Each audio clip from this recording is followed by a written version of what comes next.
이왕의 도산 12곡 해설하도록 하겠습니다. 52페이지 펼치시고요. 자, 일단은 요 글의 갈래는 시조인데요. 시조가 여러 개가 연달아 있기 때문에 연시조 되겠습니다. 제목에 12곡이라고 써 있으니까 사실은 총 12수의 연시조예요. 시는 수 단위로 세요. 1수, 2수. 그러니까 한 개, 두 개라고 하지 않고 1수, 2수. 그런데 총 12수의 연시조인데 얘는 6개, 6개 앞부분, 뒷부분으로 잘라줘요. 그래서 6곡 플러스 6곡 이렇게 되어 있는데요. 앞부분에서는 언지, 뒷부분에서는 언학이라고 불러주는데요. 언지와 언학. 얘들아, 학은 학문에 관한 이야기고요. 지는 뜻에 관한 이야기인데요. 얘는 자연 친화적 삶의 태도. 얘는 학문 수양의 다짐. 그래서 이렇게 6곡 합쳐서 12곡인데 언지와 언학, 즉 자연 친화적 삶을 노래하고 그리고 학문 수양을 다짐하는 내용으로 되어 있어요. 이렇게 되어 있어요. 그래서 지금 우리 교재에 1, 2, 6수가 언지에 해당하고요. 9, 10, 11수가 언학에 해당하는 거예요. 그러니까 7수부터 12수까지가 언학의 내용이겠죠. 이해되셨나요? 여기까지는? 자, 그렇다면 자연 친화적인 이 삶을 노래한 언지의 시부터 보도록 하겠습니다. 너네 이황 어떤 사람인지 알죠? 조선 최고의 성리학자이면서 도산서원을 지으셔서 후학 양성에도 힘을 쓰신 분이죠. 어떻게 보면 사교육의 원조죠, 여러분. 원래 우리 그 조선시대에 관직에 나아가려면 무조건 성균관에 들어가가지고 무조건 과거시험 급제해야 돼요. 딱 일어나 돼 있어. 내가 관직에 나아가려면, 중앙 관직에 나아가려면 무조건 과거 급제해야 되거든요.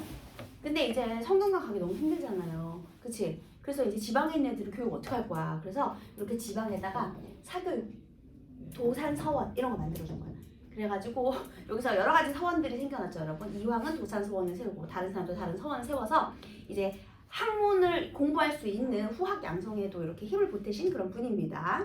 자, 일단 한번 읽어볼게요. 1수 따라 읽어봅니다. 여러분, 선생님이 시조는 무조건 소리를 내야 된다 계속 강조하고 있죠. 자, 따라 읽을게요. 이런들 어떠하며 저런들 어떠하려? 이런들 어떠하며 저런들 어떠하며 초야 우생이 이렇다 어떠하려? 초와 우생이 이렇다 어떠하며 하물며 천석고왕을 고쳐 무슨하려? 하물며 천석고왕을 고쳐 무서워하며 이런들 어떠냐? 저런들 어떠냐? 여기서 문장 구성이 비슷하게 반복이 됐죠? 자, 그러면 얘네 둘이 반복됐으니까 이거 무슨 법이에요? 비슷한 문장 구조가 반복되는 것은 대꾸법이라고 하죠. 자, 그 다음에요. 이런들 어떠하며 저런들 어떠하냐, 이래도 저래도 상관없다. 이렇게 내용을 강조하기 위한 의문문의 형식을 우리가 무슨 법이라고 불러줘요? 그렇지. 반복도 되고요. 자, 그 다음에요. 지금 이래도 괜찮고 저래도 괜찮다. 이런 삶의 태도를 뭐라고 하느냐면 여러분, 어떤 하나에 집착하지 않고 모든 걸 다 포용하는 삶의 태도를 우리가 달관이라는 표현을 써줘요. 그러니까 지금 여기에 드러나는 건 이렇게 해도 하하, 저렇게 해도 하하. 얘는 집착하지 않고 모든 걸 다 끌어안는 삶이에요. 달관적 태도. 달관의 태도를 꼭 기억해 두세요. 해탈했다고도 하죠. 뭐 하나에 집착하지 않는 태도예요. 그 다음에 초야 우생이 이렇다 어떠하려? 초야 우생. 그러면 우리 여기에 초, 이거는 풀초, 이거 들려죠. 그러니까 자연에서 사는 어리석은 선비거든요. 근데 지금 여기서 시적화자 누구야, 얘들아? 무려 이황 선생님이시지. 이황 선생님은 과거에도 몇 번이나 급제를 하신 분이십니다. 근데 어리석은 선비라니, 그럼 우린 뭐야? 이황의 어리석은 우리는 뭐야? 근데 본인을 초야우생, 여기서 자연에 묻혀서 사는 어리석은 선비라고 표현을 한 거예요. 이거는요, 너무나 겸손한 표현입니다. 다시, 초야우생은 화자를 의미하는 것으로 엄청나게 겸손한 표현이다 라는 거죠. 화자요, 화자. 그런데 이렇다 어떠하려? 자, 초야우생은 지금 이렇다 이렇게 살고 있대요. 그러면 이런 삶의 태도가 어떤 삶일까요? 자연 친화적 삶의 태도.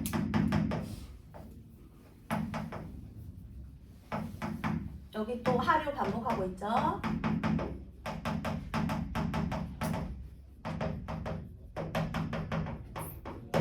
자연에서 즐기면서 사는 거죠. 하물며 천석고왕을 고쳐 무엇하려? 여기에 천석고왕이라는 표현이 나와 있어요. 우리 천석고왕이라는 사자성어는 좀 외워야 됩니다. 이게 뭐냐면요. 천석, 자연을 사랑하는 고질병이에요. 고질병이 깊다 이런 뜻이거든요. 나한테 고질병이 있는데 그 병이 자연을 사랑하는 병이래. 한마디로 무슨 삶의 태도예요? 자연 친화적 삶의 태도죠. 나한테 큰 병이 있어. 그 병은 바로 자연을 사랑하는 병이야. 근데 그거 고쳐? 안 고쳐? 안 고친다는 거죠? 그래서 천석고왕, 자연을 사랑하는 마음 되겠습니다. 진짜 병이 있는 건 아니고요. 그만큼 병이 될 정도로 자연을 사랑하는 마음이 깊다라는 거죠. 그래서 그것을 고쳐서 무엇 하겠는가. 자, 여기에 잘 보시면은요. 뭐뭐 하려, 뭐뭐 하려, 이거 하려, 고쳐, 무엇 하려. 이렇게 동일한 종결 어미가 반복되고 있죠. 여기서 동일한 종결 어미를 반복해서 운율을 형성하고 있다. 이런 것도 정답이 되겠습니다. 그쵸? 그래서 지금 뭐예요? 어떤 삶의 태도를 말하는 거야? 여기 1수에서는 자연 친화적 삶의 태도를 강조하는 거죠, 그냥. 그러면 이렇고 저렇고 하는 거는 아마 속세인들이 말하는 가치일 거예요. 그러니까 이렇게 산들 저렇게 산들 상관없다. 이렇게 살아도 상관없다. 난 자연에서 그냥 편안하게 만족하면서 살 것이다. 그래서 이렇게 1수 자연 친화적 삶의 태도.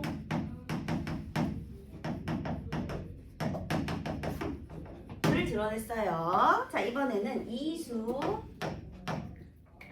공부해 보도록 할게요. 자, 이수도 따라 읽겠습니다. 연하로 집을 삼고 풍월로 벗을 삼아 연하로 집을 삼고 풍월로 벗을 삼아 태평성대의 병으로 늙어가니 태평성대의 병으로 늙어가니 이 중에 바라는 이는 허물이나 얻고자 이 중에 바라는 이는 허물이나 없고자 연하가 집이고요. 풍월이 벗이래요. 연하로 집을 삼고 그 다음에 풍월로 벗을 삼았어요. 옛날에는 받침에 디귿도 쓸 수 있었고 시옷도 쓸 수 있었거든요. 근데 여기 이제 디귿이 이제 현대에 오면서 시옷으로 바뀐 거죠. 벗을 삼아 이렇게 된 거예요. 자, 그럼 연하는 뭐냐면요. 안개와 노을이에요. 그러니까 한마디로 안개와 노을로 대표되는 자연이죠. 여러분 혹시 표현 방법 중에 부분으로 전체를 대표하는 표현 방법은 뭐라고 해요? 대표로 비유하기. 대표로 비유하기. 무슨 법이게요? 대표로 비유하기. 내가 다 알려줬다. 무슨 법이야? 대표로 비유하기. 대유법이라고 얘들아. 대유법. 그게 대표로 비유하는 거예요. 비유하기 중에서도요. 부분으로 전체를 대표하는. 그러면 얘들아 자연에 얼마나 수만 가지가 있어. 그런데 연하, 안개와 노을 이 부분으로 자연 전체를 대표했죠. 얘는 자연의 대유적 표현이에요. 그래서 안개와 노을인데 자연이죠. 얘도 마찬가지. 풍월도 마찬가지. 바람과 달이잖아요. 얘도 전부 대유법이에요. 네, 자연의 대표적인 표현. 그러면 안개와 노을이 우리 집이 되고요. 풍월이 벗이 됐대요. 얘도 또 똑같이 문장 구조 반복되네. 대표법도 되고. 그러니까 한마디로 이게 어떻게 사는 거예요? 자연에 묻혀서 사는 거죠, 그쵸? 자연이 친구가 되고 그다음에 자연에 묻혀서 사나요? 얘들아, 우리 자연과 나와 화자가 경계가 허물어지잖아요. 자연과 경계가 허물어지면 땡땡땡땡의 태도가 드러났다고 해요. 무엇일까요? 힌트, 초성 힌트. 미음, 이응, 이응치읓. 자연과 내가 하나가 된 거야. 경계가 허물었어. 좋아, 첫 글자 물. 뭐랄지. 그렇지, 물알체. 내가 다 알려줬다, 야. 여기가 물알체의 삶이다. 이게 뭐냐면 물알체가 뭐냐면 물, 사물과 내가 하나가 되는 건데요. 외부와 내가 하나가 되는 건데 이게 뭐냐면 경계가 허물어진 거야. 이 자연이 내 집이요. 자연은 내 친구라. 이런 뜻이잖아. 이게 물알체죠. 그러니까 자연 친한 삶의 태도하고 비슷한 거 똑같은 거예요. 그 다음에 태평성대의 병으로 늙어가니 얘들아 여기서 병이라고 했는데 얘 지금 심각해? 얘 죽을 병에 걸렸나요? 아니요. 이 병은 무슨 병이었죠? 몸이 안 좋아? 아니야. 아까 무슨 병? 그렇지! 천석고왕. 자연을 사랑하는 마음만 가지고 늙어가는 거죠. 이 병은 천석고왕 이 병이에요. 자연을 사랑하는 마음. 그래서 이렇게 자연을 사랑하면서 늙고 이 중에 바라는 것은 허물이 없었으면 소박해. 그냥 나 자연을 사랑하면서 자연 속에서 소박하게 살고요. 그냥 허물이나 없기를 바란다. 이렇게. 나는 그냥 잘못하지 않고 떳떳하게 살고 싶다. 이런 소박한 삶의 태도를 드러내고 있어요. 그쵸? 너무나 겸손하신 분이시죠. 이황 선생님은요. 자기보다 나이가 어린 후배들한테 한 번도 말을 놓으신 적이 없대요. 조선시대에 꼰대 중에 꼰대라는, 어떻게 보면 꼰대 중에 꼰대일 수 있잖아. 이황이면 얘들아. 근데도 항상 깍듯하게 예의를 지키셔가지고 존댓말을, 후배들한테도 꼬박꼬박 존댓말을 쓰셨대요. 흠잡을 곳이 하나도 없고 파도 미담만 계속해서 나오는 사람이 이황 선생님이십니다. 여러분. 훌륭하신 분이에요. 뭐 학문적으로나 인격적으로나 흠잡을 곳이 하나도 없으신 분이시죠. 자, 어쨌든 굉장히 소박하게 살고 있네요. 자, 그러면 여기서도요. 자연을 벗삼아 소박하게 사는 삶의 태도가 드러나고 있습니다. 이수도 공부했어요. 자, 이번에는 육수. 쭉쭉쭉 건너뛰어서 언지의 육수를 공부해 보도록 하겠습니다. 자, 따라 읽어봅시다. 춘풍의 화만산하고 추야의 만월대라. 자, 다시 읽어봅시다. 춘풍의 화만산하고 추야의 만월대라. 춘풍의 화문산하고 추와의 만월대. 사시가흥이 사람과 한 가지라. 사시가흥이 사람과 한 가지라. 하물며 어약 연비 운영 천왕이야 어느 끄지 있을꼬. 하물며 어야 연비 운영천간이 아니 어지 그슨지. 얘들아 춘풍이에요. 그러면 계절은 언제예요? 봄이죠. 그런데 화만산한데 얘들아 화는 너네 알 것 같은데 뭐죠? 꽃이 산에 가득한 거예요. 그러니까 봄에는 꽃이 가득하고요. 그 다음에 추야 이거는 가을 밤이죠. 가을 밤에는 만 가득해요. 뭐가 가득해? 월. 그래서 만월대라. 그래서 이 대는 누대를 말하는 건데요. 그러니까 언덕이라고 그냥 생각하시면 되겠습니다. 언덕에 달이 가득하구나. 봄에는 꽃이 가득하고 가을에는 달빛이 가득하고 아름다운 자연이죠. 그렇죠?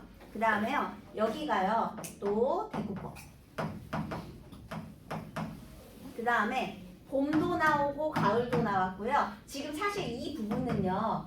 화자가 머물고 있는 경치를 묘사한 부분이에요.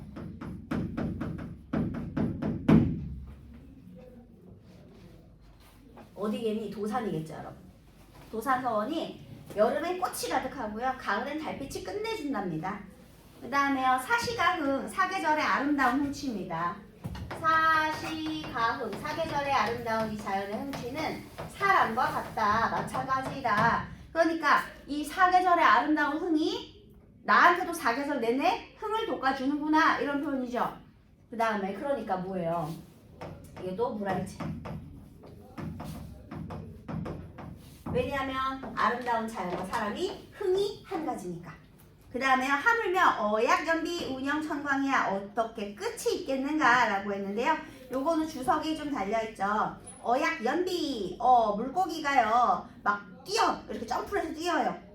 그 다음에 연비 솔개가 막 날아다녀요 하늘에는. 그 다음에 운영천광 이거는요 구름이 그늘을 짓고 햇빛이 빛난다 이런 뜻이거든요.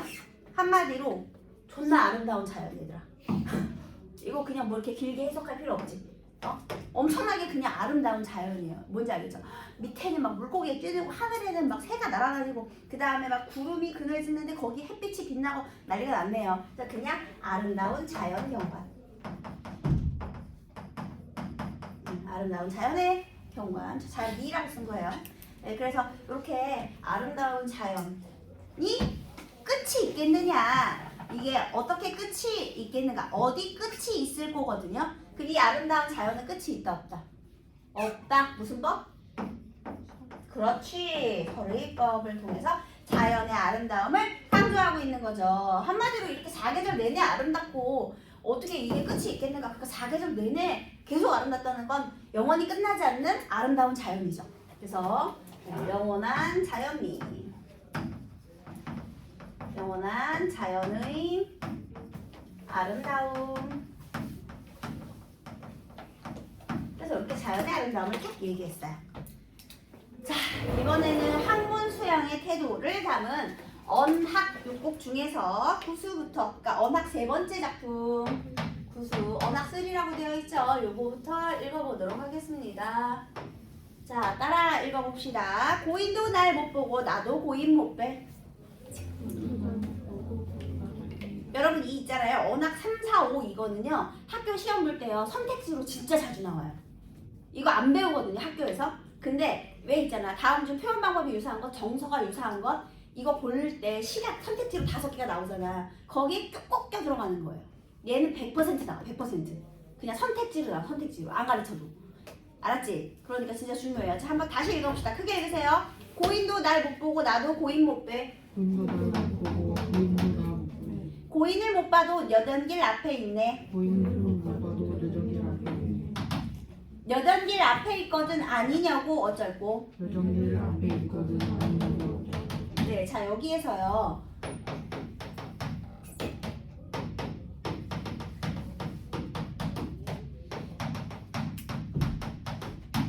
여기서 잘 보세요. 고인도 나를 못 보고 나도 고인을 못 봤대요. 그런데 여기서 나도 고인을 못 봤는데 고인을 못 봤는데 가던 길이 앞에 있대요. 그 다음에 가던 길이 앞에 있으니 아니 가고 어쩔 것인가. 자 이렇게 앞에서 나온 말을 뒤에서 다시 한번 받아주고 있죠. 이거는 어떤 법, 무슨 표현법이라고 하느냐. 원숭이형 덩이는 빨개, 빨가면 사과, 사과는 맛있어. 이런 표현이거든요, 여러분. A는 B, B는 C 이런 식으로. 이해됐어요? A, B, B는 C, C는 D 이런 식으로. 이런 표현법을 우리가 연쇄법이라고 불러줘요. 연쇄법. 앞말을 다시 한번 받아주는 표현법이에요. 그 다음에요. 여기서 고인도 나를 못 봤는데 고가 옛고자잖아요. 그럼 도대체 이 고인은 뭐 하는 사람이냐? 옛날 사람인데요. 옛 성현들. 예를 들면 성리학의 대가인 주자 아니면 여러분이 잘 알고 있는 성선설을 주장한 맹자 또는 공자 이런 사람들 있죠. 공자, 맹자, 그 다음에 주자가 이제 성리학자죠, 여러분. 성리학을 최초로 이제 이야기한 사람이 주자예요. 그래서 성리학을 주자학이라고도 합니다. 그런데 그런 옛날의 성현들 말하는 거야. 그 사람들 당연히 돼지가 없지. 옛날 사람이니까. 그러면 고인도 나를 못 봤겠지만 나도 고인을 본 적이 없어. 왜냐면 시공간적 그 삶의 공간이 다르니까. 시공간이 다르니까. 그쵸? 그런데 고인을 못 봐도 그들이 가던 길이 앞에 있대요. 자, 그들이 가던 길, 이 가던 길은 앞에 있대. 무엇의 형태로 남아있죠? 그들의 연구와 업적이 뭐로 남아있어? 책으로 남아있잖아. 내 앞에. 그들의 학문이 책으로 남아있죠. 그죠? 그래서 그들이 가던 길 책으로 남아있는 학문 수양의 길.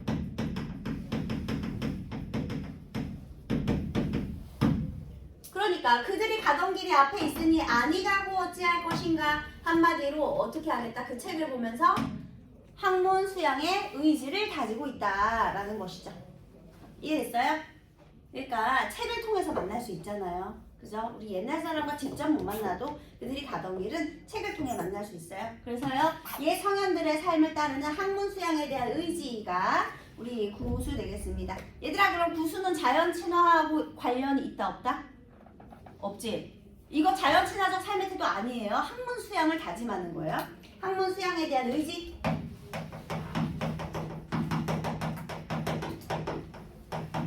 의지를 노래한 작품이 구수가 되겠습니다. 자, 이번에는 십수.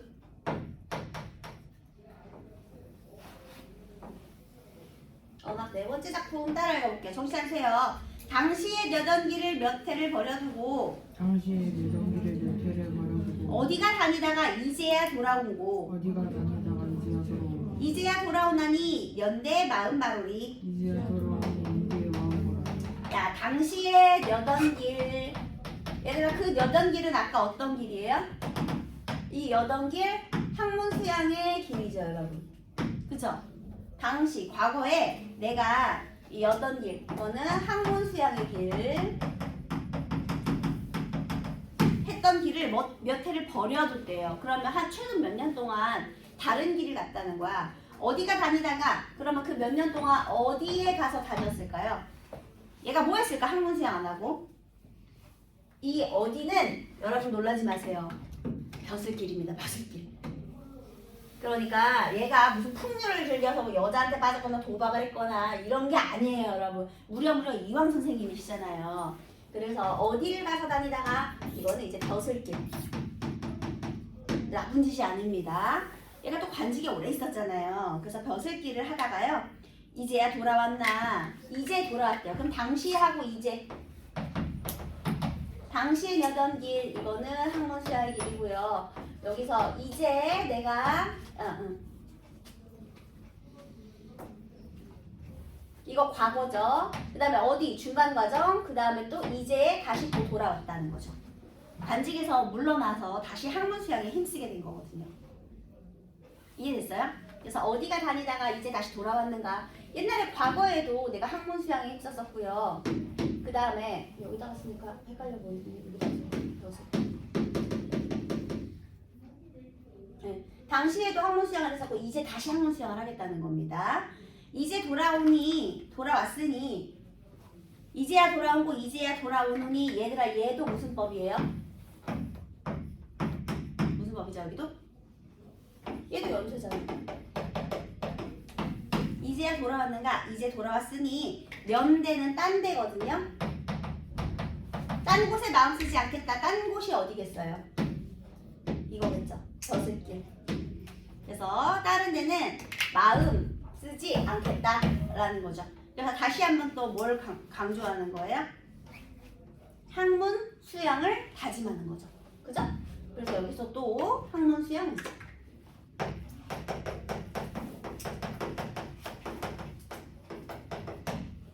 여러분 여기서의 포인트는 여던길과 이 딴데 또는 어디로 이어지는 얘네가 서로 대비를 이룬다는 거예요.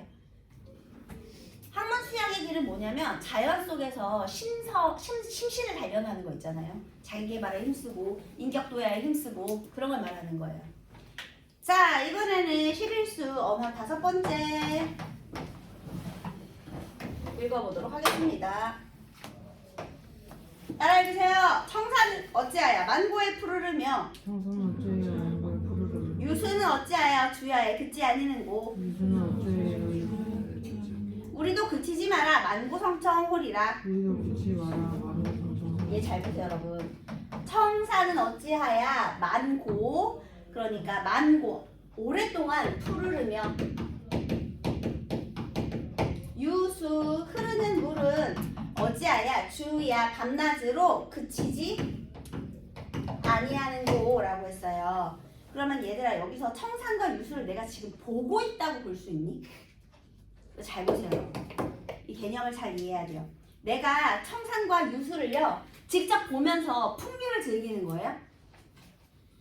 아니에요. 내 머릿속에 들어있는 자연이에요. 관념적 자연인데 다시요. 이 청산과 유수는요 생각해보니까 산은 항상 푸르더라. 생각해보니까 물은 항상 흐르더라. 이렇게 되는 거죠. 얘는 지금 자연의 불변성, 영원성이거든요. 항상 푸르름을 간직하고 그 다음에 그치지 않고. 그래서요. 얘는요. 자연의 불변 그리고 영원 이것을 강조하기 위한 관념적 자연이에요. 내가 산을 보면서 와 산의 빛깔이 끝내준다. 또 물을 보면서 와 물이 진짜 맑고 투명하다 감탄하고 있는 게 아니죠 여러분. 그게 아니라 자연의 내적인 속성에 지금 초점을 맞추는 거예요. 얘는 머릿속에 들어있는 자연이에요. 그래서요 얘는 자연의 풍류 이런 것과 관계가 없어요. 그러면 그 뒤에 뭐가 있느냐. 우리도 그치지 말고 만고 영원히 상청 한상 푸르름을 간직하자 예요. 그러면 변하지 말자 얘들아. 얘네들을 본받아서 어떻게 하자? 만고상청하자. 영원히 변하지 말자거든요. 어떻게? 꾸준히 뭐하자? 그치지 말고 뭐해라? 학문 수양해라. 꾸준히 변함없이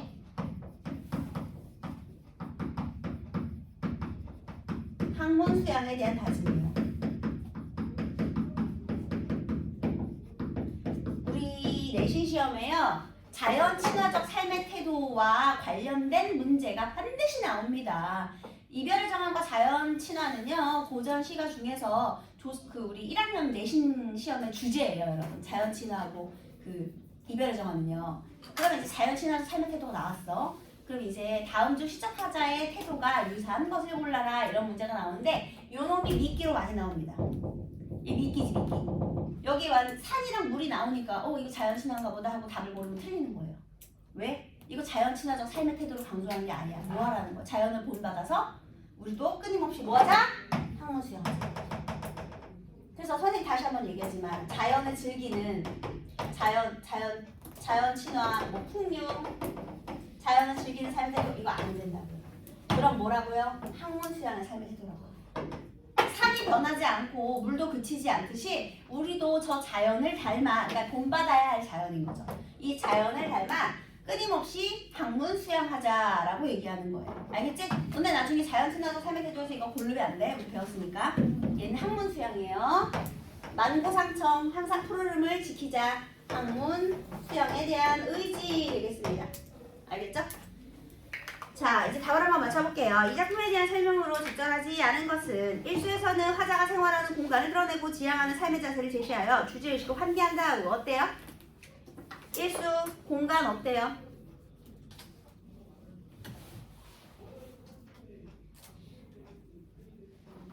초야호생 있잖아요. 초야 자연이잖아. 공간 있죠? 그 다음에 지향하는 삶의 자세 뭐예요? 자연을 사랑하겠다는 거죠. 괜찮네.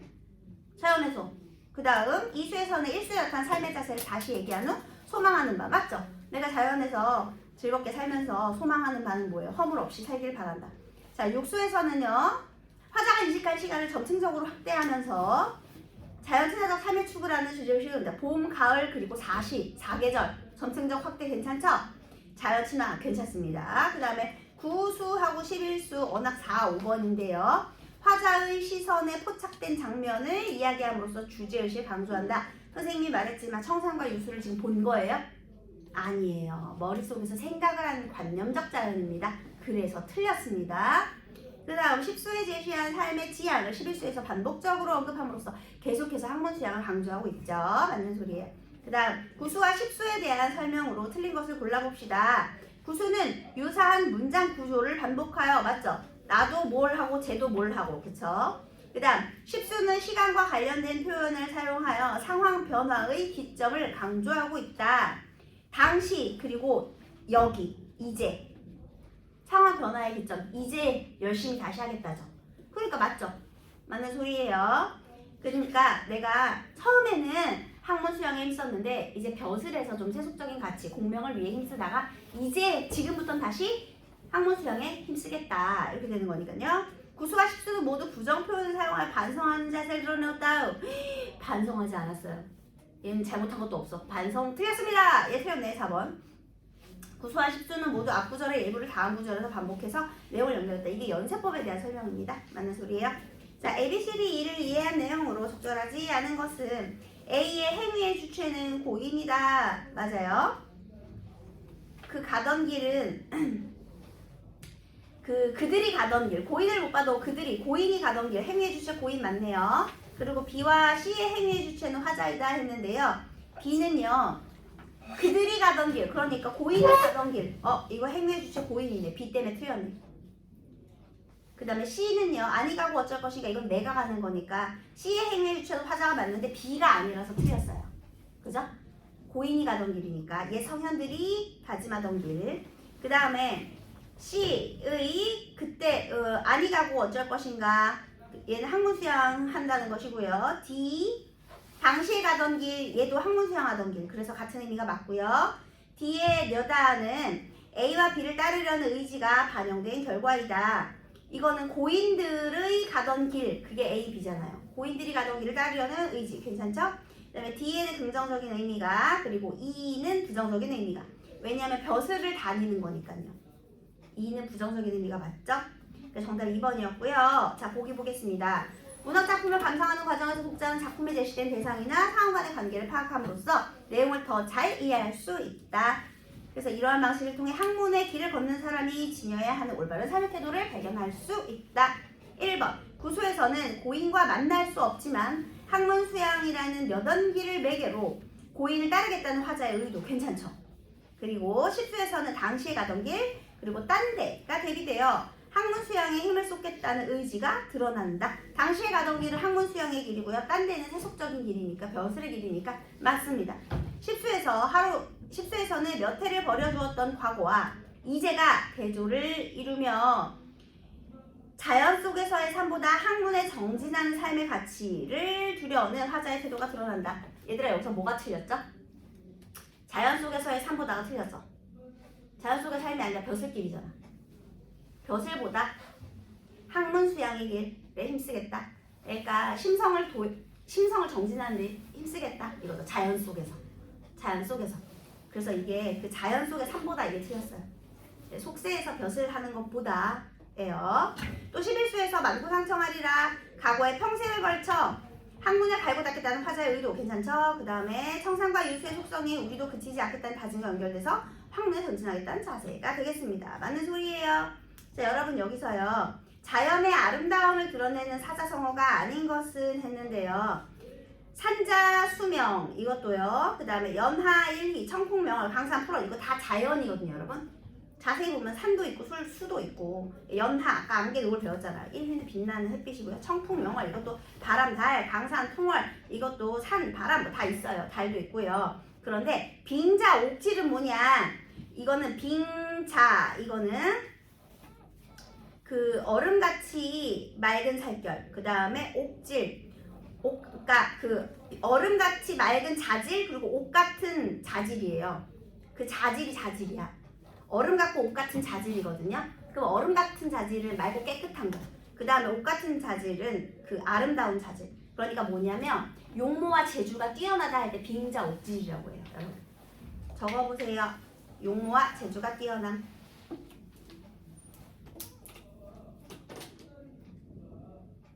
그러니까 외모는 얼음처럼 맑고 투명한 그런 아름다움을 가지고 있고 그 다음에 옷 같은 자질, 내면의 아름다움도 있다. 그래서 재주와 용모가 모두 뛰어난 것을 우리가 빙자옥질이라고 합니다. 알겠죠? 빙자옥질. 그래서 얘는 자연이 아니라 사람의 용모와 재주를 뜻하는 것이라 4번이 틀렸습니다. 자, 그 다음에 우리 이화의 월백하고부터 덱들의 동난지 사오 이 사설 시조가 나와 있거든요. 근데 선생님이 여기서 좀 어려운 거 이화의 월백하고 요거 시조 네, 이화의 월백하고 시조 하나만 더 빠르게 설명할게요. 이조년이라는 작가의 시조인데요. 이조년이 유배를 가게 되었어요, 여러분.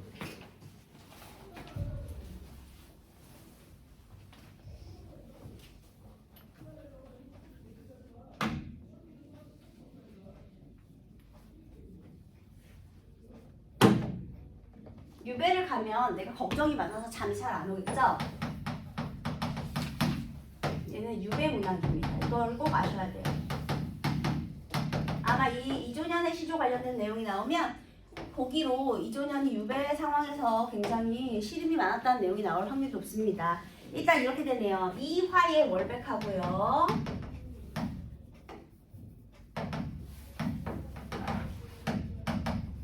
은한이 삼경인제 일지춘심을 자규가 알량하는 다정도 병인양하여 잠 못 들어 하노라. 일단 여기서 잠을 못 잔대요.